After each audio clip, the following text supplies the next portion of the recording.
Hi, I'm Rebecca Winfrey, and I'm part of the Transforming Shame Network because I wrote a little book called The Cross and Shame, published by Grove Books, which is about how Jesus helps us with our shame through the work he did on the cross.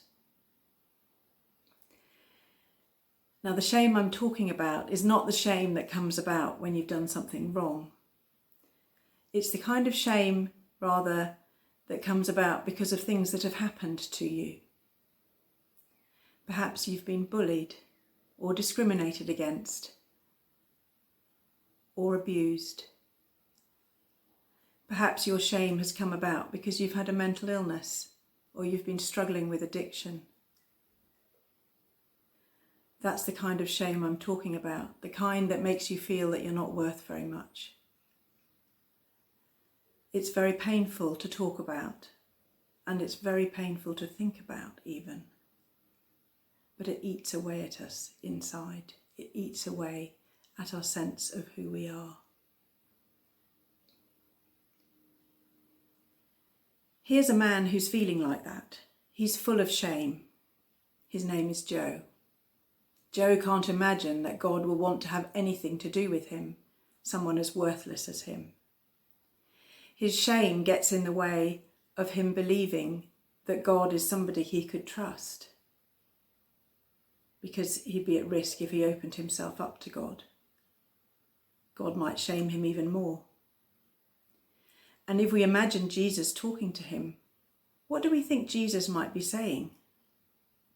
Perhaps he's saying something we've heard preached in church a lot. Perhaps he's saying, "You're such a sinner, Joe. So many bad things you've done. But when I died on the cross, God gave me the punishment you deserve. So it's all okay now, right?" I'm not sure that's going to help much. It will probably only make Joe feel worse about himself. Now he feels bad that Jesus bothered to die for him when he's not worth dying for. I'm not sure that that idea of what Jesus would say to Joe really fits with the Jesus we meet in the Gospels. Think of the story of Zacchaeus, the little man who climbed up in a tree so that he could see Jesus. Zacchaeus was a tax collector, and the people all around him hated him because he kept nicking their money. But when Jesus came across him up in the tree, he didn't say to Zacchaeus, "Hey, Zacchaeus, you're such a sinner."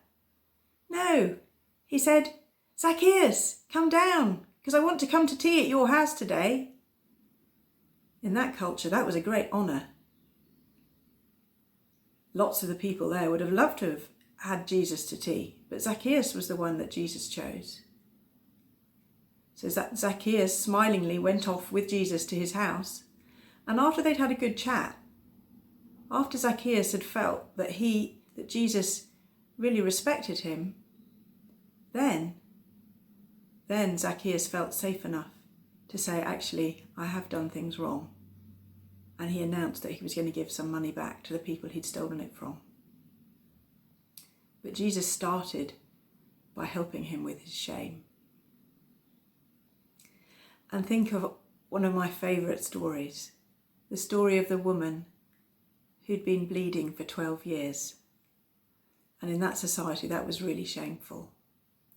In fact, she was so ashamed of what was wrong with her that she couldn't even bring herself to speak to Jesus.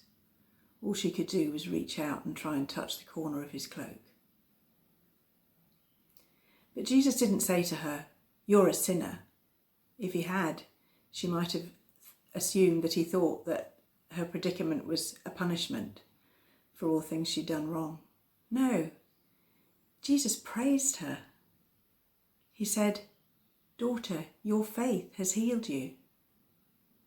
She could stand tall after she'd seen Jesus, because like Zacchaeus, she'd discovered that Jesus could heal her shame. So let's look again at how Jesus might talk to Joe. Maybe in our picture, he's asking Joe what happened and why he feels so bad about himself.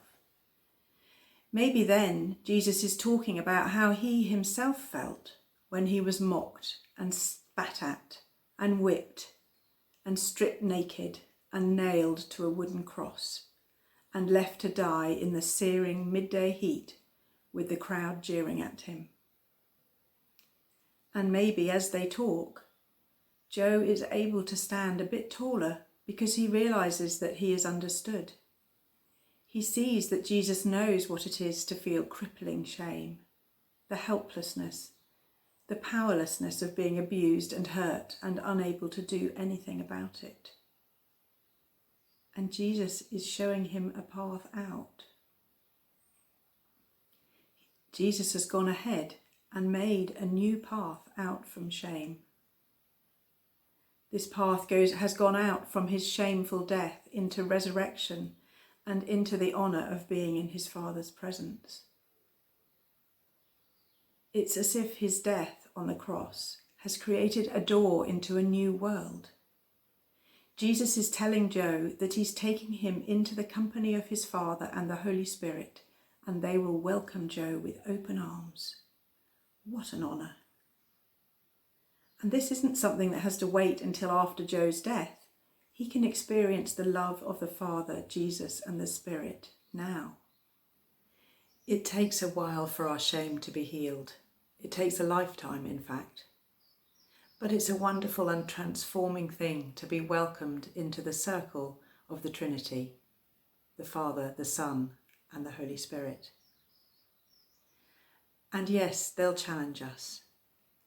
And yes, they'll ask us to leave certain things behind in order that they can work with us more effectively to bring change in the world. But as we stay in their presence, we will be gradually changed. We'll be changed into the people that we were originally meant to be when they created us. And slowly, slowly, we'll leave shame behind.